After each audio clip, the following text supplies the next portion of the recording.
Film criticism is definitely worthwhile, but let's be honest here. Sometimes critics get so caught up in whether or not a movie is good that they stop considering whether it's fun to watch.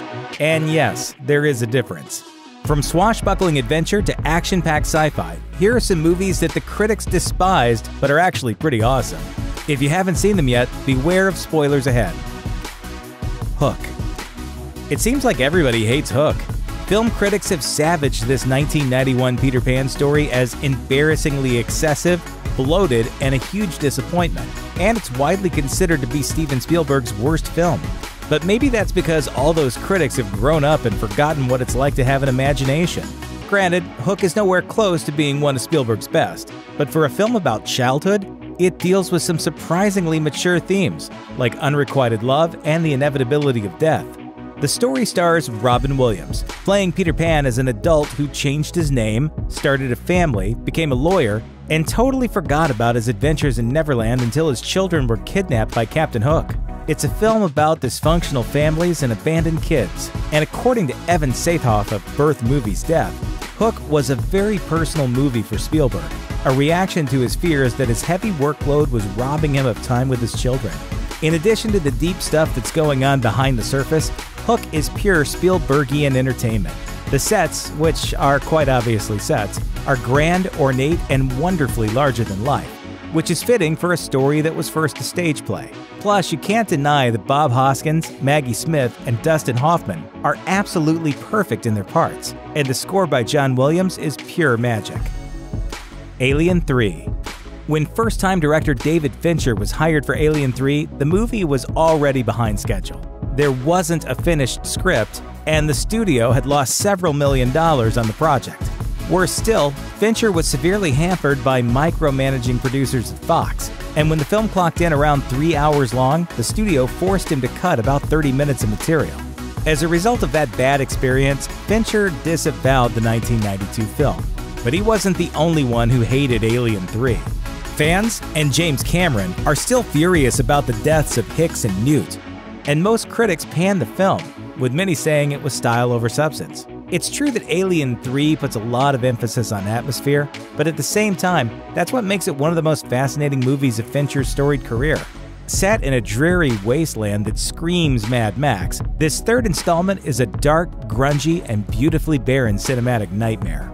Sigourney Weaver is at the top of her game here, playing a more cynical Ripley who bravely comes to terms with her inevitable fate. True, the xenomorph effects look a little janky, and the forced edits take away from the overall story. But despite the drawbacks, Alien 3 is a visually brilliant world of criminal monks and fiery hellscapes, a film that could have been the perfect ending for a landmark series. National Treasure. 2004's National Treasure was described by critics as rancid cinematic cheese, with almost nothing to recommend it, but that's more than a little bit harsh. The film follows Nicolas Cage as Benjamin Franklin Gates, a historian who learns that there's a treasure map hidden on the back of the Declaration of Independence.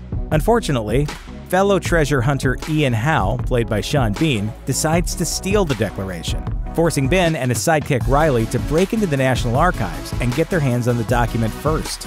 With the Declaration in hand, Ben sets out across the stomping grounds of America's founding fathers, solving riddles and doing his best to avoid a barrage of bullets.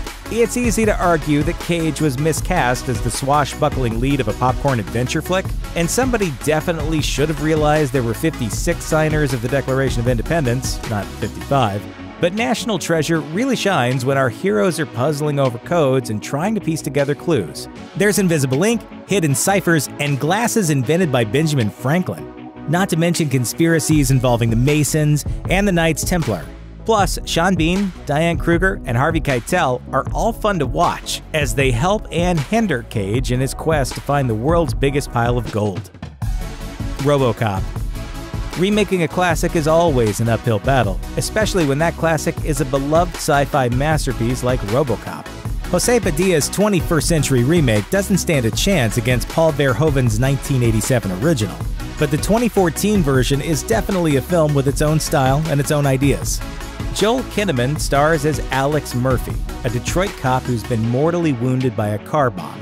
With his corpse mangled beyond recognition, he's the perfect candidate for an experimental program that turns him into a cybernetic super cop. Naturally, there's more going on with the RoboCop program than meets the eye, and soon enough, Murphy sets out to bring down the big bads, dead or alive.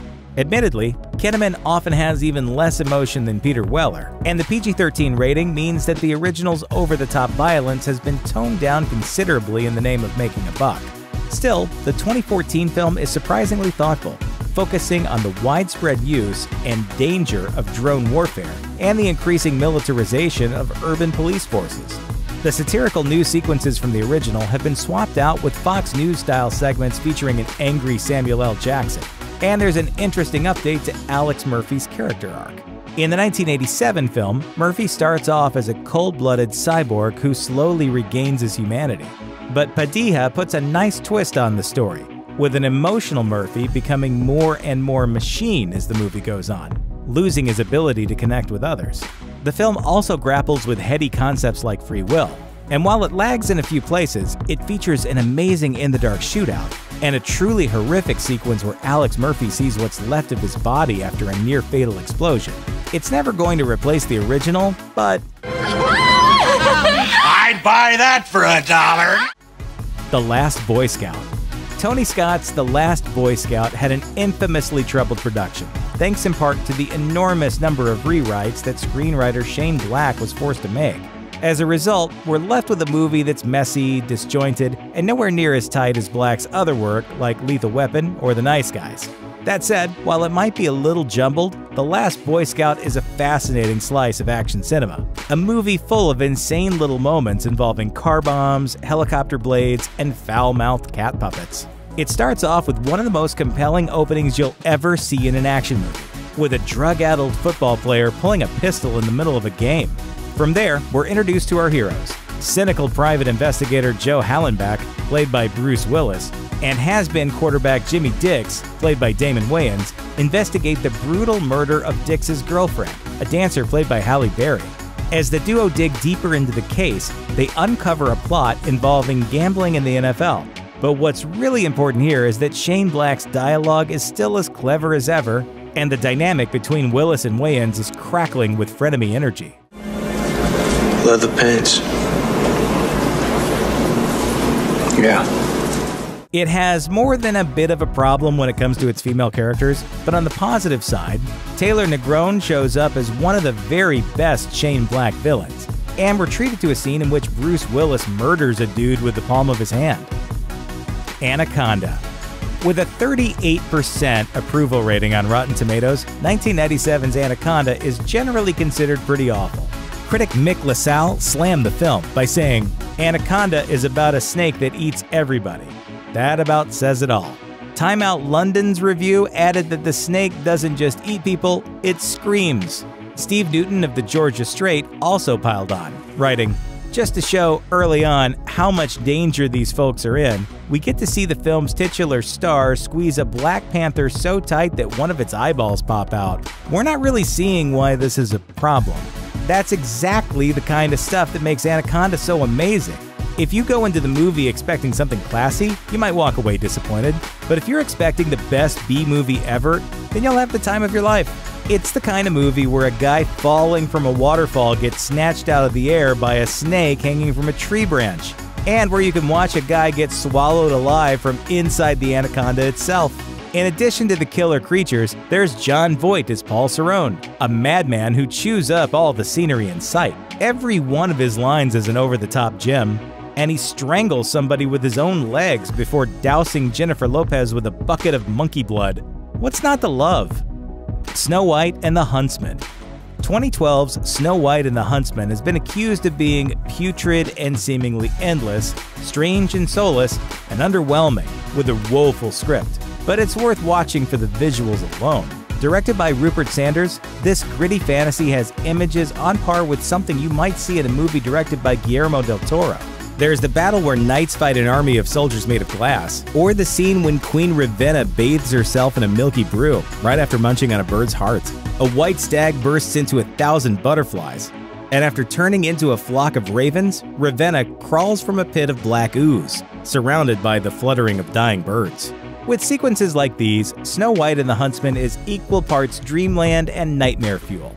And it doesn't hurt that Charlize Theron throws herself into playing the world's most evil witch, cranking up the volume and turning on the terror every time she walks on screen. While Theron is wonderfully nuts as Queen Ravenna, Kristen Stewart, the most underrated actress in Hollywood, anchors the film with a much more realistic and empathetic performance as Snow White.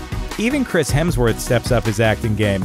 And while it would have been preferable if they had used actual little people, the dwarfs are played by some of the very best British character actors, like Bob Hoskins, Nick Frost, and Ian McShane. And they lighten things up every time they appear. Sure, it doesn't compare to the Walt Disney classic, but then it's not really trying to. This is a Snow White movie that's more about the dark side of fairy tales. The blood, the mud, the horror, and the wonder. Clash of the Titans. With reviews like New York Magazine's, which said, "It isn't a train wreck would be memorable." 2010's Clash of the Titans racked up a miserable 28% rating on Rotten Tomatoes, and went down as a mistake of mythological proportions. Even the star, Sam Worthington, said the movie let down some people. But honestly, if the critics didn't like it, that might have been because they lost their sense of fun. Clash of the Titans is a good old-fashioned B-movie. A throwback to a time when Hollywood made adventure flicks that could charm you with crazy creatures, over-the-top set pieces, and a whole lot of imagination. The story itself is pretty simple. Mankind is getting sick of the gods bossing them around, so they decide it's time to rebel. Naturally, the gods don't approve, so they threaten to unleash the monstrous Kraken if the human king doesn't sacrifice his daughter. Desperate, the king turns to a demigod named Perseus, asking him to find a way to kill the beast. Along the way, Perseus encounters a murderous Medusa, some oversized scorpions, and a trio of witches. He zips between towers on a Pegasus, teams up with a group of desert-dwelling jinn, and is forced to deal with all-powerful gods like Liam Neeson's Zeus and Hades, played by Ralph Fiennes, who turned the Shakespeare up to 11. Mix that in with a bunch of monsters and magic, and you can see how Clash of the Titans is exactly the kind of movie that might inspire the next George Lucas to make the next Star Wars. Thanks for watching. Click the looper icon to subscribe to our YouTube channel, plus check out all this cool stuff we know you'll love too.